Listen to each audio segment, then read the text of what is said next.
Well, hello, everybody, and welcome back to DC Studios Podcast / Peacemaker Podcast here on multiversalcolor.com. I'm your host, Andy, and today we have a full gang. First, we have Vanessa Fish. How we doing today? Because I can't tell fishes apart. Okay. Hi, I'm good. How are you guys doing? We have Jedi Mike 7, unless he's AFK. I'm right here. I'm getting my phone set up here. My apologies. How you guys doing? Doing all right, and we have a special guest with us, a new contributor to Multiversal Color, and he's also the host of the Film Realist. For anyone who follows me on social media, I was on the show very recently talking about Peacemaker season 2, and it's my honor to welcome Kyle to Peacemaker Podcast season 2. How are we doing today, Kyle? Welcome.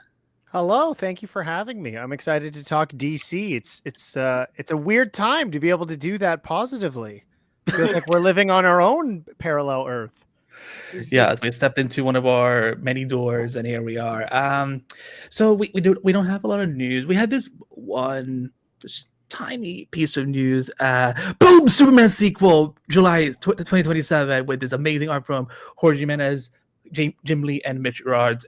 James Gunn announced this last week, set for July 9th, 2027, titled Man of Tomorrow. And this artist specifically promoting the movie, which definitely set up the idea of Lex Luthor, played by Nicholas Hoult, as one of the leads. And we're in the Superman saga. This is really happening. So Vanessa, because you had a really funny reaction on Instagram. You were like, I think you were in your car and you're like screaming.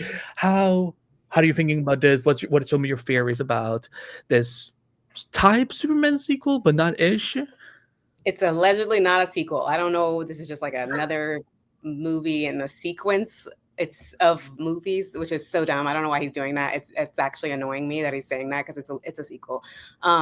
And I'm excited about it. I'm excited. We'll see Lex in his little Lexo suit, which is probably the dumbest thing anyone has done in a comic book thing. It's dumb, but it's fun dumb, but it's stupid. It's ugly. It's stupid. And I'm excited to see it in live action because Lex being like in a suit is so stupid. His little egghead in a giant suit. It's going to be so fun to watch. And Nicholas Hoult has such a fun shaped head. I'm just really excited to see it in live action. I genuinely...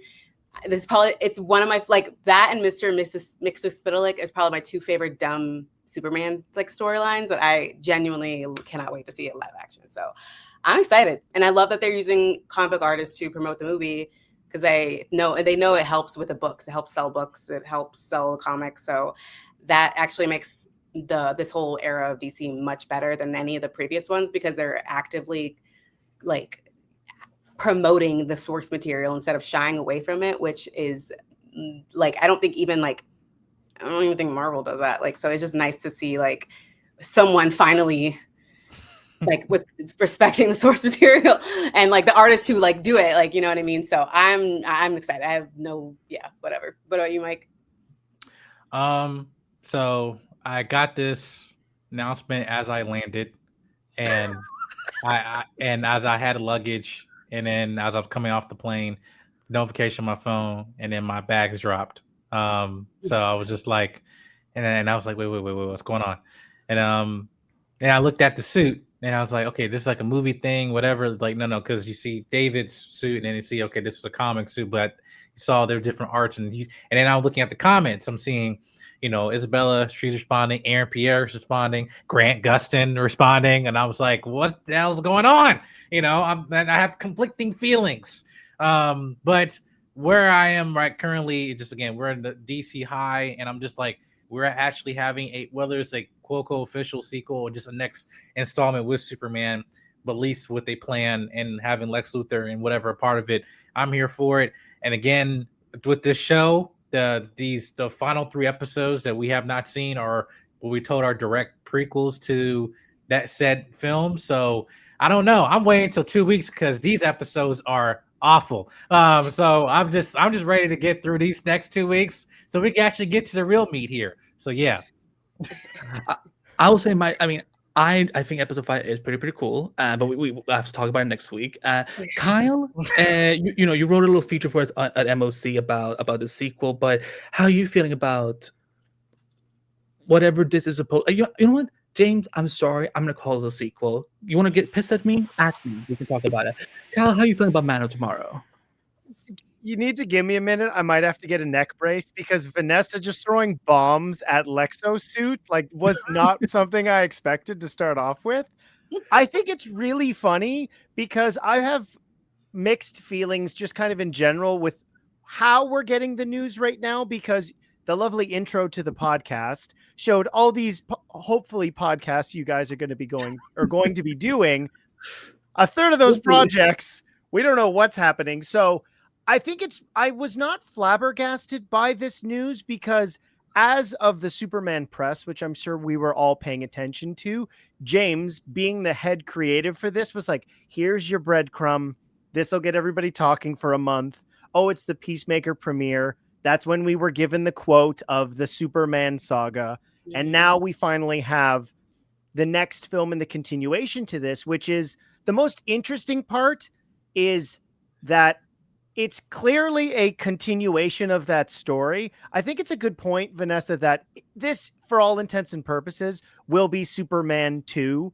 But in terms of the universal narrative, we're getting something that we hadn't gotten from the MCU pretty much till Avengers, which is we're going to have through lines, significant ones, not just these things are happening together. Oh my God, there's Samuel Jackson, and oh, there's Robert Downey Jr. But then we just had sort of Coulson in the background of every project in Phase 1, where, and I put this in the article on Multiverse of Color, we are getting Peacemaker, which I don't really think is going to be a prequel.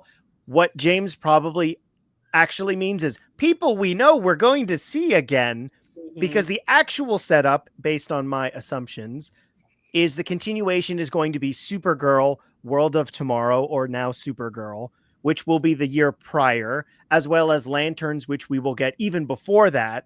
So to have a strict planned out continuation with everybody's favorite Kryptonian, that being Kara, of course, not Superman, to know that we are going to get more of the Metropolis part of the DC universe.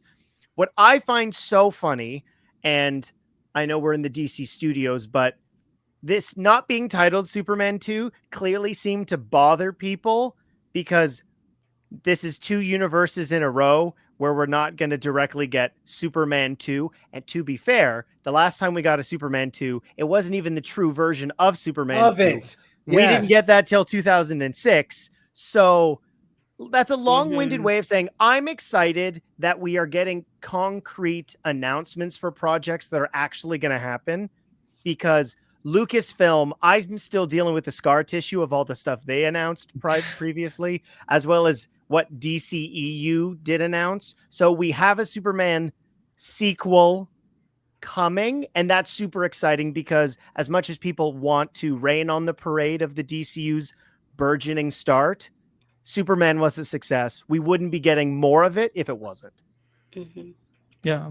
And Superman was one of the box office, it defeated all the free Marvel movies. Like, everyone was so convinced that, Fantastic Four is going to beat it out of the park. And I'm like, people don't know who Fantastic Four is. Like, people know who Superman is. So, no, this was great. I love that we finally, again, we don't have to wait for too long to see Superman back on our screen. I think we all assume we're probably going to see David at the end of the season, because they're being so horribly bad at being subtle now. So it's like it's too obvious. But no, Man of Tomorrow. Like, listen, like I get it, because I know James said somewhere, like, I don't like semicolon titles, whatever. And I'm like, okay, listen, as long as you just put that S out there with Man of Tomorrow, like, people are gonna know what this is. I agree with Vanessa that comic art is being used here to promote the new movie and also kind of like coincide with comics.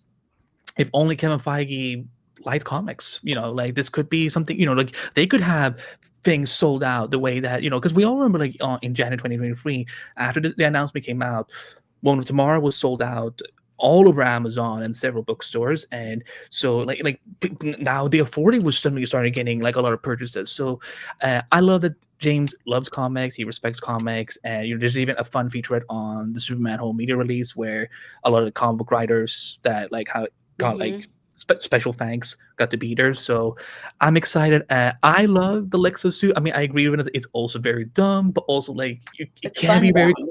It's fun dumb, and it can be cool dumb too. So like, and like the thing is like, I rather see Nicholas Holt in a Lexo suit than Jesse Eisenberg, aka the worst cinematic Lex Luthor we ever had. So yeah, Snyder Bros are gonna hate me. I know. No. You're skipping over the worst Lex Luthor. Yeah, Kevin Spacey, I think, is the Thank worst. you. Yeah, Thank yeah. you, Vanessa. Sorry, I don't think anyone Thank you. touches Kevin Spacey. Yeah, I don't. Yeah, listen. I've only seen the movie once, and I hate it so much. And I'm like, Nicholas Holt, amazing. It's gonna be fun to see them as co-leads. I mean, there's a lot of fear like who are they gonna fight? Are they actually gonna be like a team? They're probably gonna fight at some point. Yeah, I want Brainiac because like we've seen great Brainiacs on television. I feel like it's time that we put him on the big screen. Let's put him on the big screen. Let's cast whoever has like the deepest voice of all time. Let's just do it. Put him in gray makeup, and it'll be fun. But with that said, and hopefully we have more news about because they're set for 2027. I mean, they're probably gonna start filming next year, and then so we will see. I mean, I know I still wonder if maybe Miss Vanessa, when she goes to New York Comic Con, if she might get there might be updates there. Who knows? Because I still feel Supergirl. I feel Supergirl is going to be there, and so DC Comics is bringing their booth back for the first time in a while. So that'll be nice, very nice. Guys, check out comics; they're great. And so, with that said, let's talk about episode 4 of Peacemaker season 2. Okay, so let's try some of the positives. Okay, so we learn a little, Christopher's back on his Earth, on our Earth, and he realizes, oh shit, like I'm being chased. And we learned a little backstory of how this, multiple door dimensions work, like how like they discovered it. Apparently, it was just some cool lunchbox he found from an alien. Like it looked like a cute lunchbox. Come on. Vanessa, like, what did you think about the whole plot of like trying to subvert Argas and trying to get like protect, them from not getting into these alternate dimensions? I think the reveal, like in the beginning, where they just kind of like found, like they just stumbled. It's crazy to me that a bunch of fucking racist hillbillies who just stumble on some ridiculously cool technology. And like he just does all that stuff with it. It's just baffling, but it's cool to see like the backstory of it, like how he even got it. Because I think we were led to believe that he like built it all himself or something. That at the end of season 1. So I think I like this version of that story better. Like I'm sorry, you can't be racist and a genius. Like you're dumb as fuck. Like I'm glad that he just found it. And so that I thought was interesting. I'm just not happy with that. We left like the other Earth so soon. Like I know we're going back, but I don't like this up. I just did not all of it, the Argus chase and the running and the eagle and all of it was just like, it felt like such a filler episode, which is crazy in an 8-episode season. Like, yes. Yeah. Positives. What was my positives on this? Did I write down here? Sasha Bordeaux android reveal. Who. I love when they go accurate to the comics. Like I love Sasha Bordeaux. I really want them to do a lot more with her. So I think that was my biggest positive of the episode. Mike, how did you feel about this plot point? Like we don't have to, we'll get to Blindness Man and Captain Cultural Appropriation, but what did you think? What did you think about them having to try to deal with the fact that Argus is on our asses? Again, it was just a Sasha, like, and Vanessa said it, and she took the words right out of my mouth. It was like, yeah, that when I saw the eye, I was like, yes, come on. And then I get pissed again. Cause I'm like, oh, you just have to wait, go through a whole 45 minutes or something of just bullshit to get to this point of that moment. And I'm just like, and then just like you did that little key thing, Dane, like I'm a 2-year-old, and I was like, yeah, because this eye, yes. And it's like, why? Anyway, that was cool. To have Rick Flag Senior, talk to Hardcore, just saying, hey, you want to get good graces, like, hey, you need to bring Chris in and stuff. And I think that was inevitable, but I'm glad we actually seen that being put in fruition, because again, that's the plot point that I like to see explored, because now the reveal of episode 3, yeah, they definitely are both tied to us emotionally, and so they're both of them are emotionally compromised. I think that was just that was very interesting to see. But yeah, that was the really only good part of this episode. Yeah. Kyle, as our guest, how did you feel about this plot point? Man, I saw the episode the one time and I didn't think anything about it at all. And then I rewatched it because I was going to chat with all of you. And I think my favorite thing I wrote down was Michael Rooker eats bird crap. That was one of the few things that actually made me laugh. I have something that's always bothered me about this show. Season 1 and season 2 have continued this. And I'm glad you brought it up, Vanessa, which is I'm so tired with the in your face characters that are bad on purpose, and because of this they can be racist and horrible. It is a convention in so many things. Specifically, comics are supposed to be escapism, and anytime we see Augie again in this version, I'm like, I don't care. I don't like this guy. He got what he deserved. And then this episode to me is edited so poorly, which is a real disadvantage when you're taking somebody like, I almost said Chris Smith, but John Cena. That fight he has with Judo Master in the forest looks like it was edited by the guy who had to make Liam Neeson hop over a fence in Taken 3. Like, I did not notice that the first time. And there are so many unnecessary cuts. I don't know if that's because they're trying to hide wires or for whatever reason. There's no way that John Cena couldn't just yeet Judo Master. Yeah. It's such a good point.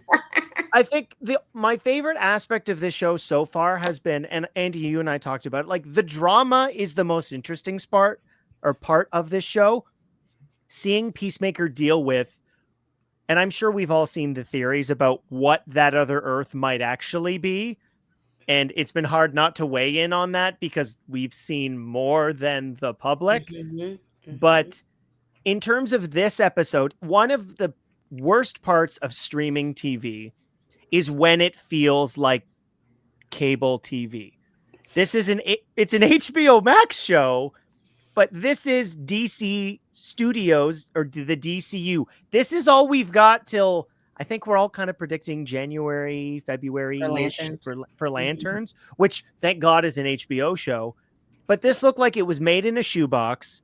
Like John Economos shoving Michael Rooker, I thought it killed him, which would have made his character way funnier. I didn't need him to go into the forest and try to summon Master Splinter like they do in Ninja Turtles 1. It's just, this episode doesn't have an identity. It feels like James Gunn wrote it, thought it was really funny, and then realized the only thing that mattered was Chris moves the door.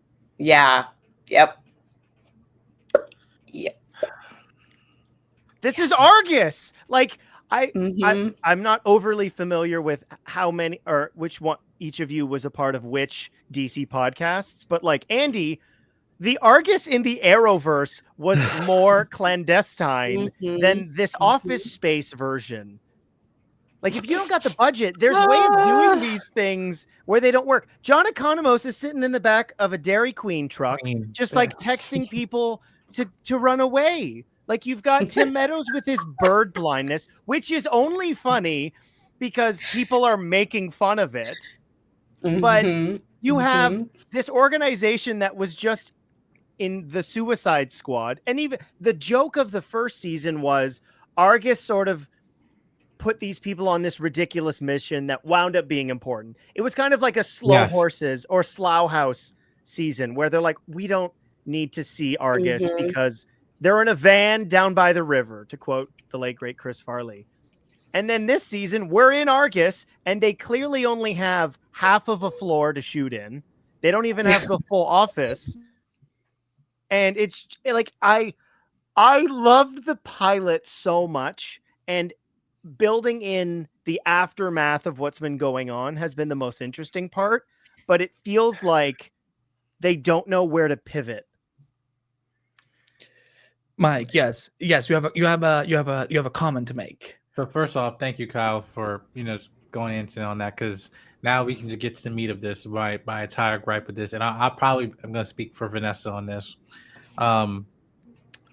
Everything that this particular episode encapsulate with the Michael Rooker character has not even came close to a complete thought that I think James Gunn thought he had that might have been interesting. Everyone who has watched this episode is now dumber from watching this entire episode. And honestly, I not only think that this character is absolute disgrace, I think this is honestly one of the worst characters that Michael Rooker ever played, not on a writing level, but just as a not in a performance level, but just as a writing whole idea, conceptualized idea of who that is. I award this episode particularly with no points, and James Gunn, I hope that episode 6, 7, 8, what you're hyping up to be, will make me eat my words, and I'll be the first one to say it. Yeah, because I thought I would find a character that was not equally, if not more, disgraceful than bird blindness. I don't know what he was thinking. I don't know what he was smoking. I would like to know. That's what it was. And honestly, to your point, it throws the whole vibe of this show. And I watched this entire all the episodes like in 5 episodes straight back to back, and it just ruined my appetite of the entire episodes I've seen. So even though I can acknowledge certain things that were good and some things, episode 5 that were decent, especially episode 3 as well, but that this episode here, it just was my entire feeling like no, this is imbalance of characters and the great stuff you have here, Team Peacemaker, the actual characters in Argus that expand the lore of the DC universe. That's interesting. And we just left it for Michael Rooker eating bird shit. And again, we gotta go back to not even Ninja Turtles 2, Secret of the Ooze type shit. I'm telling you, it's like, I don't know what I have to say. These are characters that do not exist in comics, and you're just giving them as this entire arc and storylines and God knows powers from who knows what. And when we're in the fantastical world of DC universe, and you don't have to do that. You have characters to use. You go ahead, Andy. As I was rewatching it this morning, and I was groaning and shaking my head so many times, and I'm like, why are we doing this? So I can only agree with what everyone has said here. I think that when we deal with the dumb stuff of the season, it takes up so much space. But this episode, I'm like, we could have cut everything with Michael Rooker's character and with Flurry, whatever his name is. That's how little I care for his character. I don't even remember his name. We could have cut those out, and because one of my favorite scenes in this whole episode is Adebayo, because she's finding out where Christopher has gone. He's telling her about this is alternate dimension, and I'm I met my dad and my brother, and she's like, Christopher, I think you might be I think these are visions you're just having. You're gonna kind of go more into that. Maybe he could have taken her with her and shown no, this is real. This is where I went. And again, this season is underutilizing Daniel Brooks so much. It's it should be illegal to underutilize her. And the best thing she gets immediately ruined because she gets her little ad in the whatever magazine, and then and Christopher is 12 people read that, right? And I'm like, I'm now more convinced than ever that no, I need to manifest this because I love her so much. I want her to be the one that forms checkmate in the DCU. She realized, you know what, this firm is not working. That I'm this private security thing. And instead, she's the one that forms this one thing that can maybe bring her. I love that Amanda Waller, even though she is the one now being under investigation, she can still fuck with people hardcore to this point. And I'm like, damn, I thought you were being investigate it. I thought you were being like, whatever. So yeah, like again, there's so much dumb stuff in this episode where I'm just like, for every time we have good things, I'm like, can we just get a little more of this? Like, for a show that's like, there's 99 universes. Bird shit is what we have to watch. We have to watch a character eat bird shit. Like, I'm like, really? This is one of the reasons where I'm like, if we don't get season 3 of Peacemaker, like, I don't know if I would necessarily be upset, because we will see John Cena in other projects, but we can see these other characters in other projects. I just don't know, like, if this is the type of way that we're gonna get Peacemaker, where like we had to put up with 50% dumbness and then 50% good stuff. I'm like, I don't know if I want more, because again, it's like, it's ridiculous. We have 8 episodes this season, and again, not even 50 minutes or 60 minutes. They're all like 45 minutes. I'm like, oh hallelujah, 4 more minutes than a CW episode would be. So again, like, why are we doing this, to the point where I'm like, it's hard to walk away from this episode and feeling like, oh, this definitely did not feel like a filler episode. Yeah, the end of the episode, I was like, this is probably going to offend a lot of people. And I know people are like, oh, things are too woke, blah, blah, blah, this and blah, blah, that. I want any white person that's like, this is not that offensive, after they watch the Red Saint Wild scene that we're all referencing. I want you to watch that and think about how offended you were when Drewski dressed up like a redneck white person and made fun of y'all's culture. Because that's kind of how it's just like that. People aren't costumes, and this isn't even just like a white guy dressing up in indigenous, like it goes so far. Like, dude, why this isn't even funny. It's Johnny Depp in The Lone Ranger. Yes, it is. We literally, me and Mike made that reference on a different podcast. Literally the same thing. That. The same thing. It's offensive. Thank you, Kyle. I've said this before. If you're gonna offend me, you have to be funny. I find sometimes misogyny can be funny, sometimes racism can be funny, but it has to be funny. It has to be cleverly written. I will give you that. None of this shit was cleverly written. It was a waste of time. The funniest thing that happened with this Red Saint Wild was Economos knocking him over, because I wasn't expecting that. And I'm like, sometimes Economos is like a little bit Lenny, like he doesn't know his own strength because he's so big, but he's such a gentle giant. I actually adore Economos. He's one of my favorites. But oh my God, it was just like, this is so fucking stupid. Like, and I will accept stupidity. I accept White Rabbit's camel toe a couple episodes ago. Okay, I will accept fucking stupidity. I will accept it. I will accept it, and I will even laugh at it. But this was actually so bad, and I'm like, damn, I don't want the goodwill. I like actually had this thought. I was like, all the goodwill that Superman built up, yes, might actually be ruined by this one scene. I'm not gonna lie. Yes, thank you. Genuinely, love like Superman for like the reasons that we love Superman. The leftist like being on the side of the people and being against billionaires, and then you have this shit where he's like literally making fun of indigenous cultures. Like, what the fuck is wrong with this? Anyway, James Gunn is insane. It is funny though if he just dies by Economos. Like you bring in this guy that sucked, would have been funny, and that would have been funny. But you're like, no, I've got to go send him in the forest. And this is to me that the note that carried over. I was one of the few people who was in the minority that didn't love the first season because I found it tonally really imbalanced. A lot of the stuff, like the the self-doubt that Chris has because of his upbringing and the trauma, and dealing with coming to that realization that like he wants to be more than what he was quite literally programmed to do, because Augie was an absolute piece of garbage, was compelling. Because when you have broken people healing broken people, it's compelling television.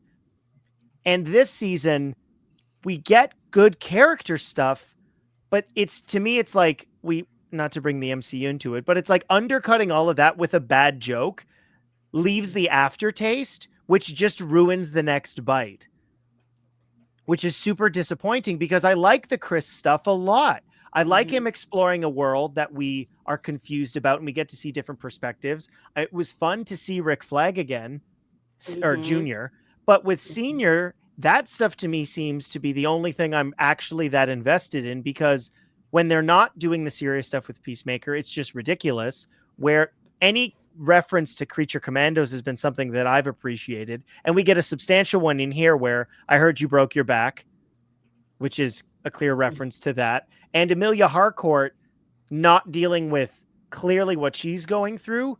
It's one of those instances where I just want people to talk to each other, which like going through the, what was it? 10 years of the Arrowverse, which was very much soap opera in the best and worst ways possible. It's like, just talk to each other. Like if Rick Flag Jr. was actually that relationship is just all kinds of confusing now, but okay, we're led to believe she's close with Senior or just Rick. Talk to him. Like she says, my powers, I'm going to use my utilities, I believe is the actual quote. Okay, ask for a job. Like the guy's running Argus. Last I checked, Waller, who's not running Argus, like fine, she can blackball you from the other places. She's not running Argus. Rick Flag Senior, you are.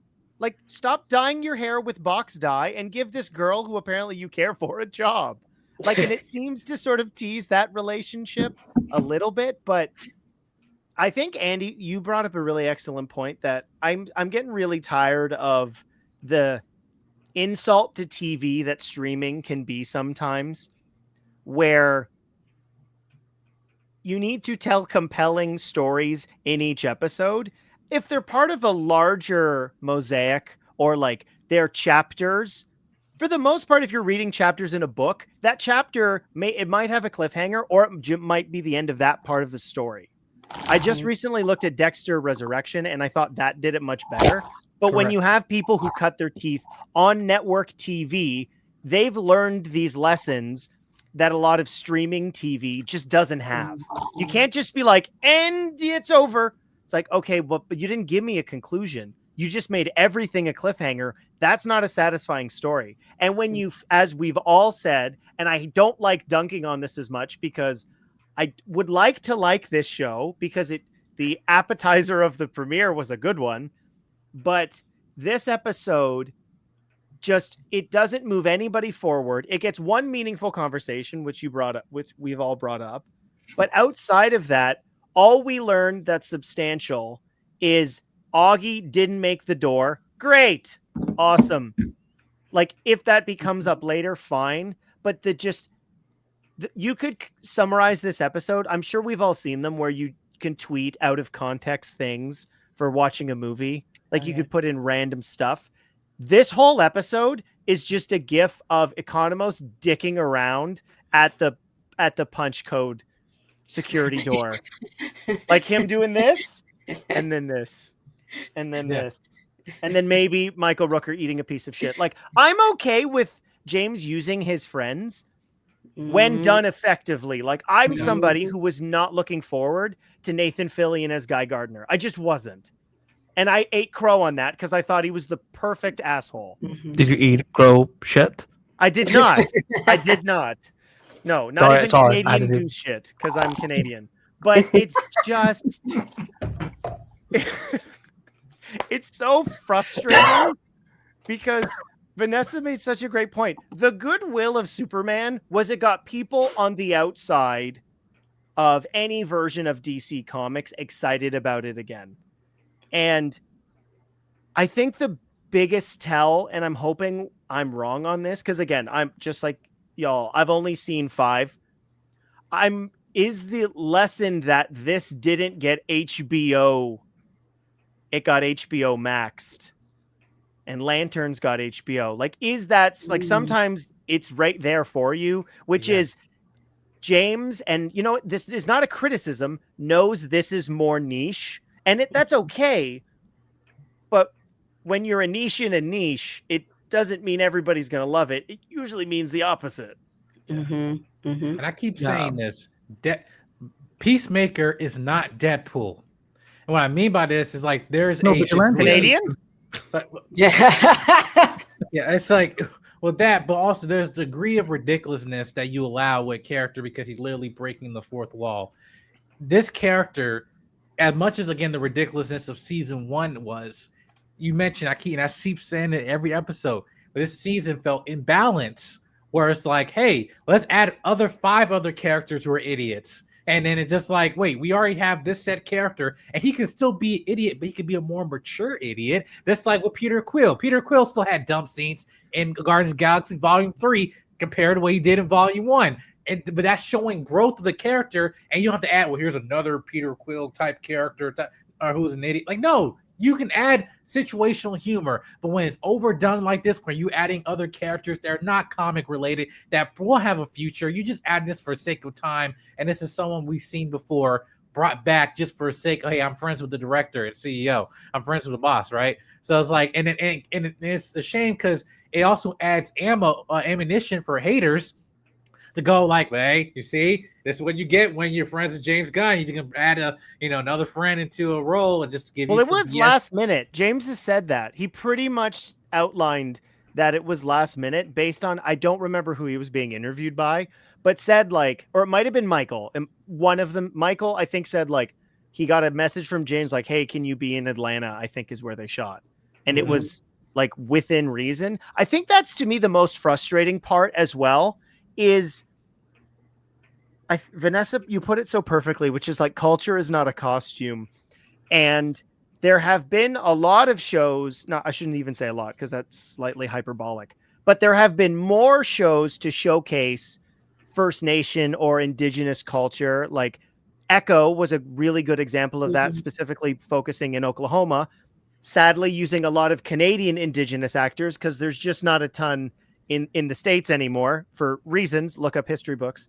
But to just completely bastardize that with nonsense when there's not a ton, you could use an indigenous character because there are so many Mike, you put it the best, which is like comedic duos. You need a straight man and then you need the wacky person, right? And you can build that out with, sometimes you can have two or one with, if you have a trio, and then getting into an ensemble, you need more. It's such a stupid phrase and it's going to get clipped so poorly. You need more straight men. As I mean, and what I mean by that, you need more serious individuals. That's the way I should have phrased it. In an ensemble, then you need wacky people. That part. Right? Kyle promotes some more straightness. Yeah. Like Guardians is the perfect example of that. Like there's one Drax, right? And like Rocket is comedic for different things. He's tragic, which is maybe our biggest parallel to somebody like Peacemaker. And what's so funny, and you brought this up, like Peacemaker is not Deadpool. He's from the Charlton comics. If people want a more interesting, reflective use of him, he's comedian from Watchmen because Alan Moore wasn't allowed to use the Charlton characters at the time. And I'm okay with him dealing with the darkness. That's the part I like. And the other people on the outside, we have our wacky guy. We've got, my brain wanted to say Augie just because we've been saying that so much. We have Vigilante, and that's fine. Like, tell me about tarantulas and crabs and whatever the hell. Like, that stuff's fine because he's used in small doses. But then to have, like, I love Tim Meadows. He's the best principal in a high school I've ever seen. But in not in the remake, in the original, of course. But this episode, just like each specific episode in this should have a thesis statement and how it's moving the ball. And this one was stuff's going to happen. And they never filled in the stuff's going to happen. It feels like improv scenes that were then put together in a coherent order. I know that I don't think he directed this episode, but like, this episode was being filmed at the same time as Superman. I almost wonder, like, if he had just not had any involvement with Peacemaker this season at all, and like if different writers, like if there was actually because there's no writer's room for Peacemaker, it's just James. Like the fact that we even have like multiple directors this season is like crazy to me. But yeah, like I just keep wondering, like, because we've been saying for the last couple of weeks, like, we love Sasha. Like Sasha is awesome. We love her, and she's so tiny. Yeah. No. Like Vanessa's a tiny Latina. Like, in small packages sometimes. Like it's personality. Look, spice. Yes. Yeah, I think her and Rick. Human. Her and Rick were the only new characters we needed this season. Like we didn't, like, again, because does anyone like Judo Master? Like No, he's not funny anymore. No, why is he keep coming back? Oh my god! You What's up, know Maddie? what he's done?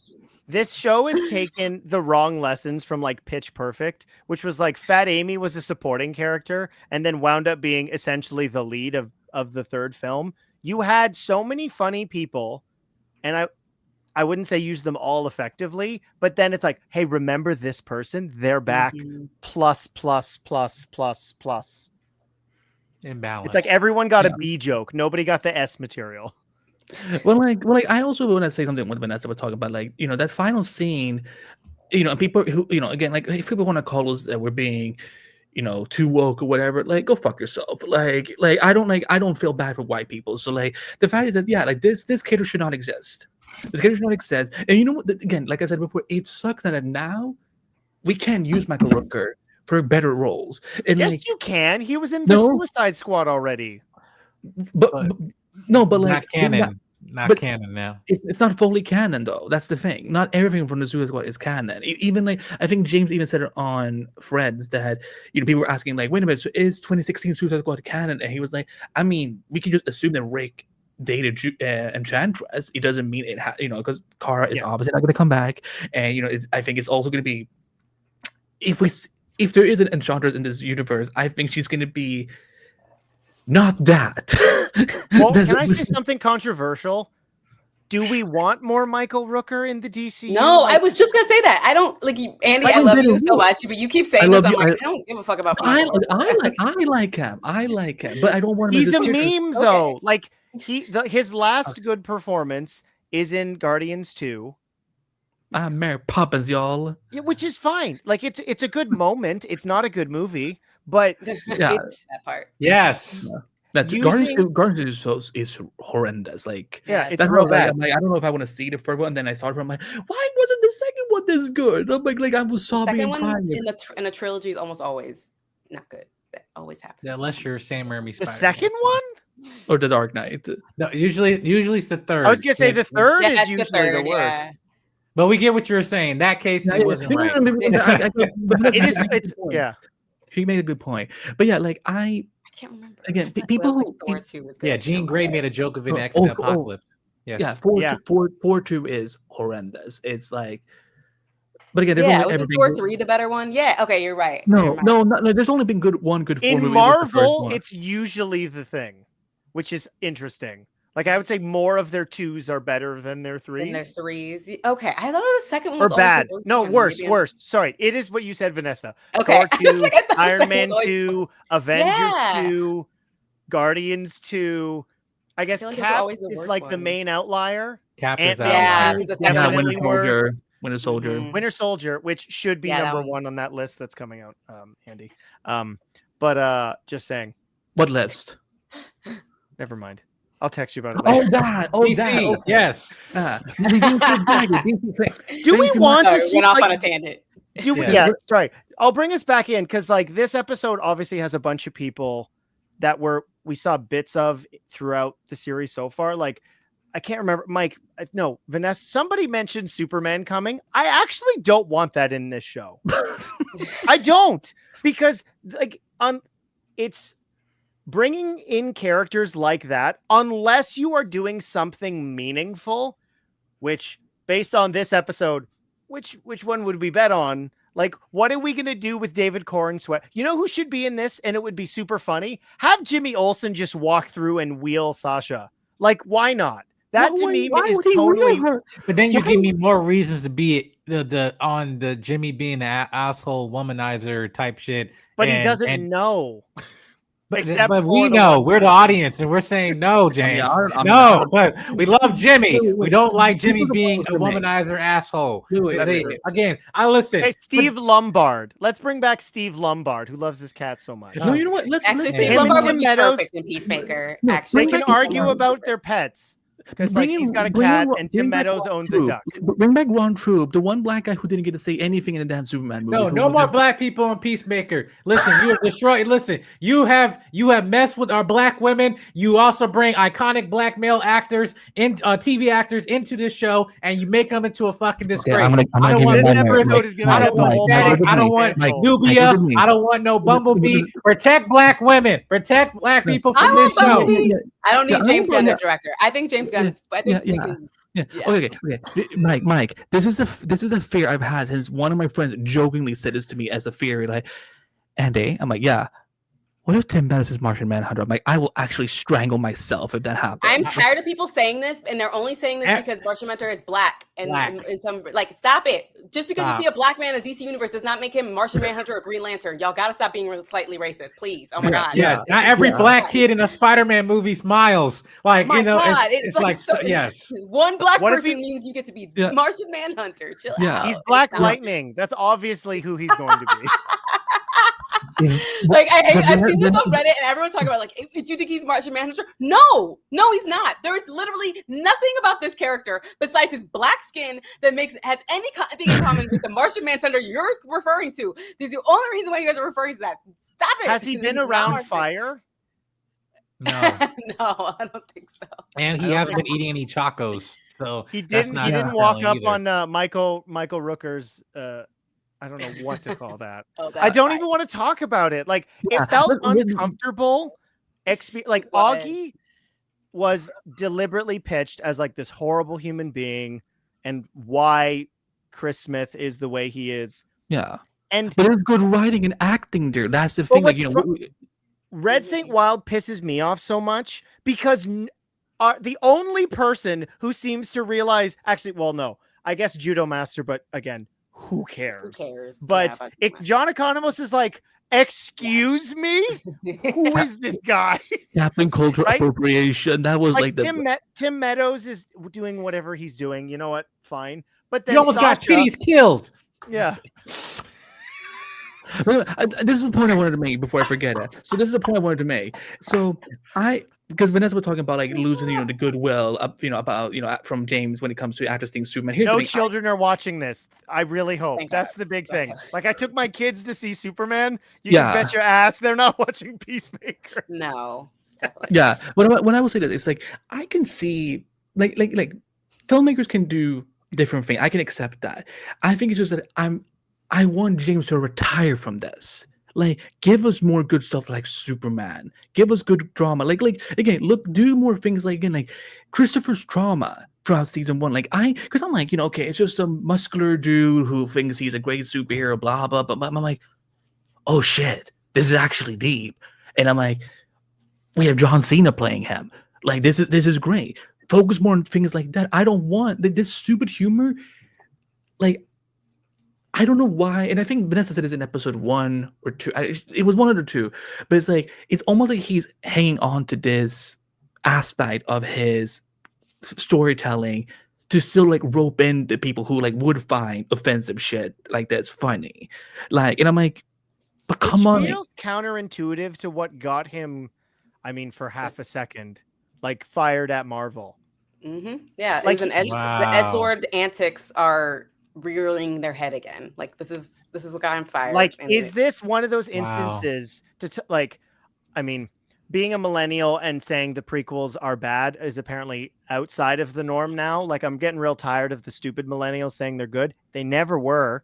But like those movies wind up like that because you have everyone under George Lucas just becoming yes people because there was no collaboration that was required for the making of those movies. Where the original trilogy, George had to work with other people to make those things work. His ex-wife edited the movie. Yes. And then he didn't even write the script or direct 2, which is the best one in that instance. And then he couldn't direct 3 because he no longer had his guild certification because of putting the credits at the end. And is this an instance where Peacemaker season 1, I mean, Warner Brothers was living with Oscar the Grouch at the time. And then you have what's going on here where James is now co-studio lead, and nobody wants to say that's stupid. Yes. Mhm. Yes, I said it in a previous episode. Like, I think after Superman, people are like, well, we can't tell you no, right? Because we're just on an all-time high. And people, when I did my review, Vanessa was there, like, Mike, you didn't like the show? What's going on? And I was like, but guys, you understand, this has a shelf life of how long you have to continue this type of ridiculous jokes or whatever. It's not like we can't do comedy or do anything like that. Like, heck, you might do Plastic Man down the line. We want Plastic Man, but there's a degree of how you can have that balance out. But if James continue on with this type of route of just outlandish this here and here, I'm saying this is going to turn a lot of people off, which is like, and I've seen this before because I did see Guardians of the Galaxy 2, and before he even got far, like, I did not like Guardians of the Galaxy 2, and for that said reason, imbalance is like, my nipples, like, hey, like, what, like, it's, and then that's what I'm saying is that you have to understand the key to comedy is timing, but also know when you have good things, same thing as cooking, you have seasoning. There's such thing as being too salty or too peppery, and that ruins your entire palate. Not because that doesn't mean the steak isn't cooked, doesn't mean the food ain't cooked well or anything, or it's like it's not bad product. No, you just cooked this wrong. It's over seasoned, and it's too much of something that is not necessarily a bad thing because we need seasoning. All of that is bland. Here it's like, no, too much. Too much seasoning. That's such a good. Yeah. That's a great way to put it. That's a good metaphor. Thank you, Vanessa. That's a good way to put it. Too much seasoning.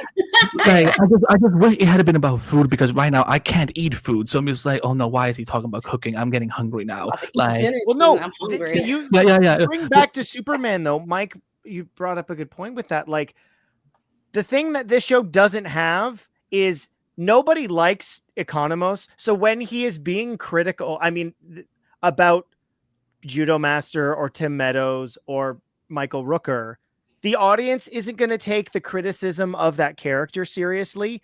Superman, and this is to me why I get more frustrated about it the longer we talk about it. Yes. Yeah. Guy Gardner in Superman, he's got some zingers that are funny, but at the end of the day, he is the butt of the joke. All the other like Lois, your haircut sucks. Like, that should be against your vows. Or Mr. Terrific being like, political nature is against, like they're making fun of the absurdity, which the audience is then given the insight. Oh, this is ridiculous. I should be laughing at him, not with him. Where Tim Meadows, Michael Rooker, and Judo Master, I don't even care. Whatever. You know what? Woohoo! There's an Asian guy in the show. Yay. Yeah, You got your Asian character, Kyle. I got my one guy. We got whites. We got Native American people, or at least we try to be. Latinas, Native American adjacent. Not even adjacent. The melanin is missing on Michael Rooker. I would like a Persian. I would like one Persian, but like nobody does that because Not that Amelia's intended. not present. If Amelia's in those scenes, they might work. Because she'd be like, what? That's the problem is the grown-ups of the show are not present. Like, it's you threw the kids in the van and you gave them a pair of scissors and you're shocked somebody got stabbed. Like, this is on you as a creator. Like, it's annoying because I think we've all mentioned it.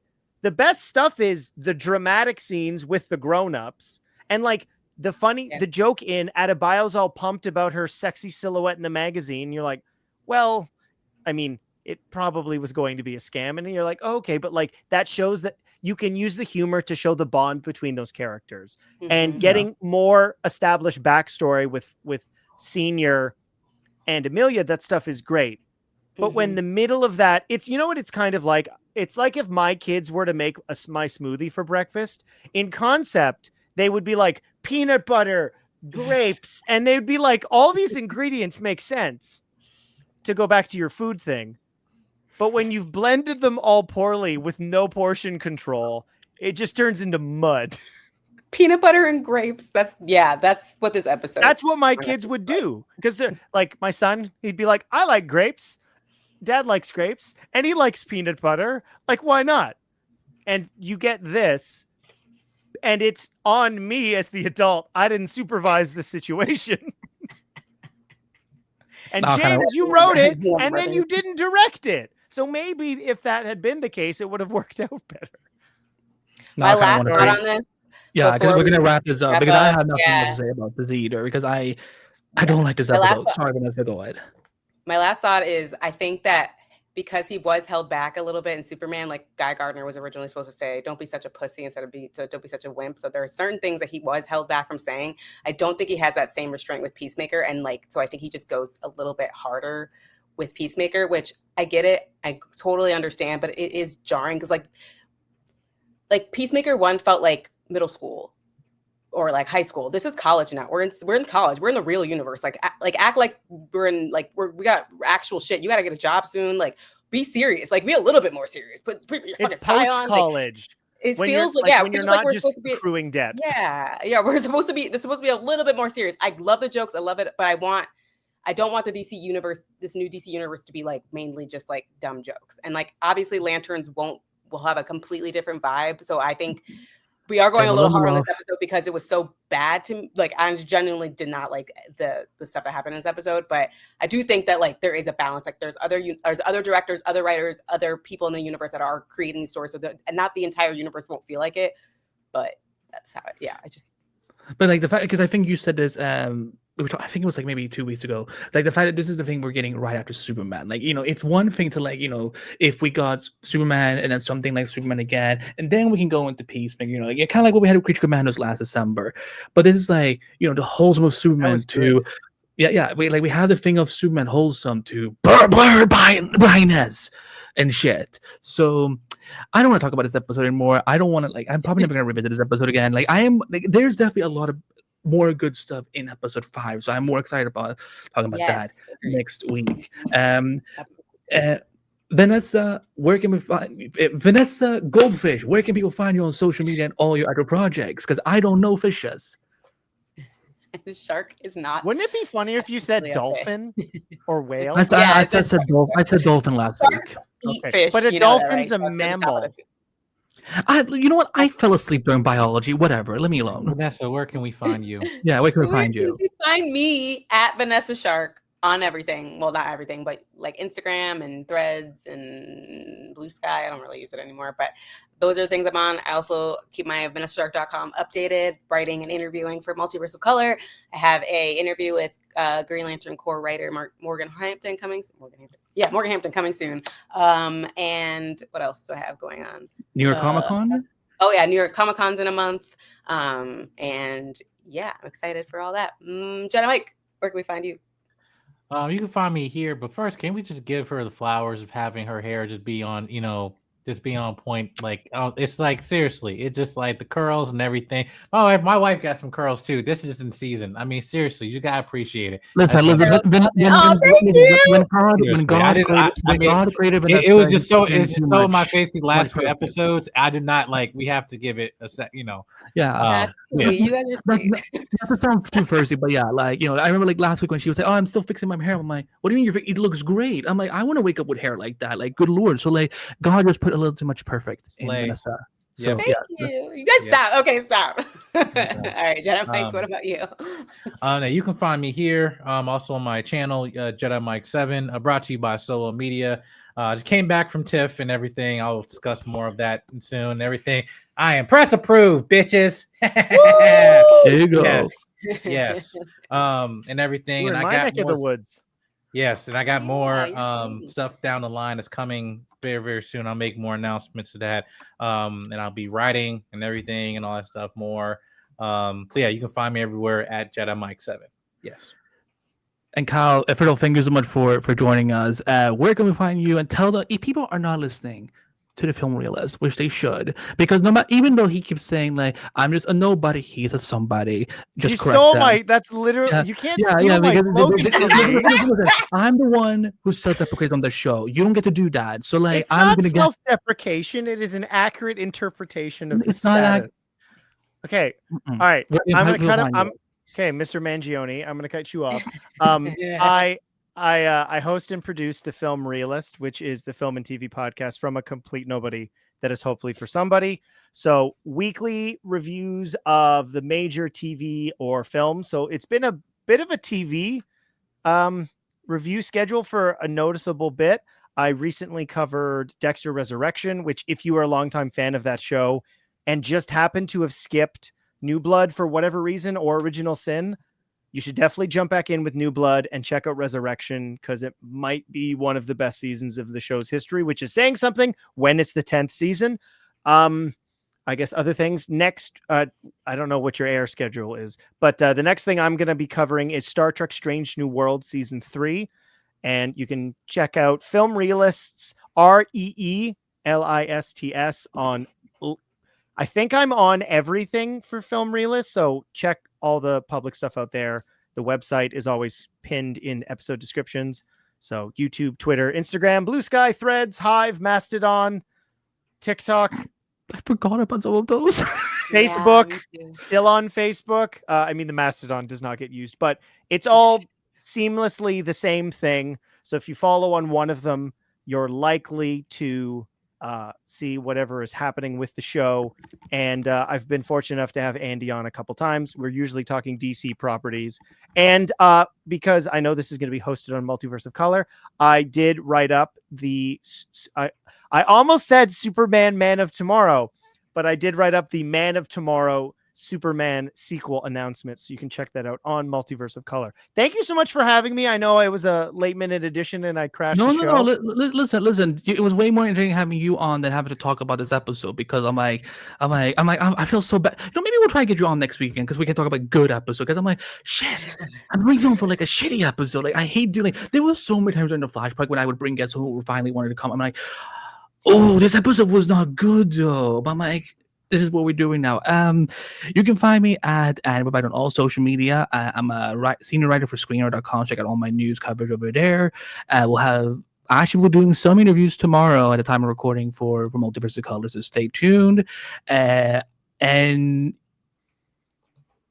don't know what else I do. Well, yeah, you'll probably see me until probably next week is probably gonna be my last episode, maybe for a little bit, because as I've shared on social media, I'm having a surgery, and either it goes well and I will be back for episode 6 and beyond, or I'm going to my room in hell that's waiting for me. We will see. One or the other. Yeah, I know everyone, but I have a killer playlist though on Spotify that I should play. Yeah. No, but hell or after the surgery. No. If my funeral happens, that's the one that will be played. Listen, I'm a sinner. You can't play "Save Me" by Remy Zero because it would be completely counterintuitive. This playlist is so inappropriate. My mother would probably resurrect and be like, "Are you fucking kidding me? These are the songs you put on for your funeral." No, but I might be back. I might be missing for at least an episode or two. But you will have Vanessa. You will have you might even have Kyle, and who else we will see. But listen, we survived the bird shit. The nonsense. We got one more episode of that dumb shit. Anyway, y'all, make sure to subscribe button, comment, like, and share. Exactly. Because there are good things. Episode 5. But until next time, have a good one. We support blindness, I guess. Bye. We don't.